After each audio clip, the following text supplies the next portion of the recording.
Many generations ago, evil walked the shores of Camphor.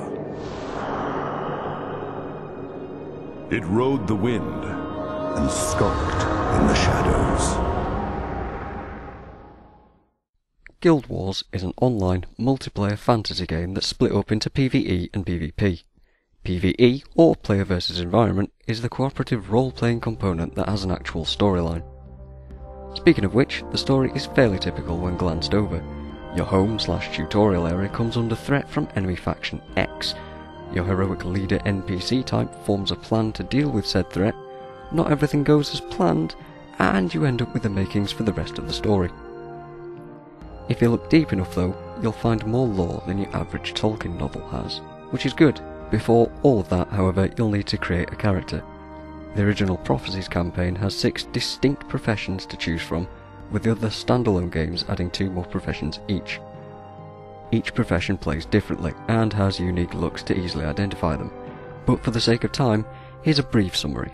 Your melee classes are the Warrior, the Assassin, and the Dervish. Next are the ranged classes, the Ranger that uses a bow, and the Paragon that uses a spear.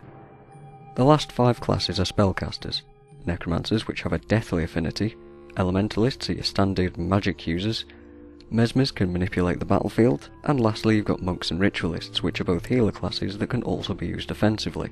Once you've created your avatar, you'll be able to get a good look at the environments around you. While time has definitely taken its toll on the game, the graphics do still look pretty good. Everything is easily identifiable, the landscapes and towns are full of detail, and armour on your character is incredibly intricate. Most of the gameplay is team combat focused, with some exploration required to move through the story. Exploring the game is pretty simple, standard controls you'd expect from an MMO are prevalent. You can click to do most actions, and there's more advanced hotkeys available for those that want to use them. Explorable areas are instanced, and unfortunately you can't jump, and invisible walls and huge cliff faces block you from going outside the boundaries. Quests and story missions guide you clearly through the game with the aid of up to 8 people in a team. If you can't find 7 more people though, there are AI-controlled henchmen and heroes. Henchmen can be very stupid at times, but they're essential to advance if you can't equip your heroes. Heroes can also be stupid, but they allow you many customization options, such as armour upgrades, skills, and weapons. By now you'll have noticed the skill bar at the bottom. Guild Wars is all about choosing any 8 skills from your profession and trying to use them to aid in combat. Without getting too complex, the synergy between your own skills and what the team is using is absolutely the key to doing well.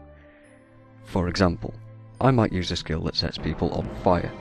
Someone else on the team might have another skill that has an extra function if used on a burning enemy. And here we have the makings of synergy. There's a lot more to it than that, but I'd be here all day if I were to try and explain it all properly. Finally, we've got PvP, or Player vs Player. Here you can pit your skills against other people and test your might. The game types include complex, high-end scenarios like Guild vs Guild and Heroes Ascent, but learner-friendly areas are available too. Some of these include Fort Aspenwood, Alliance battles, and the Jade Quarry, where different conditions need to be met to actually win the game.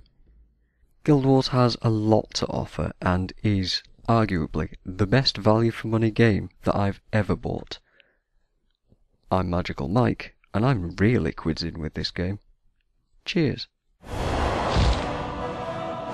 The days of peace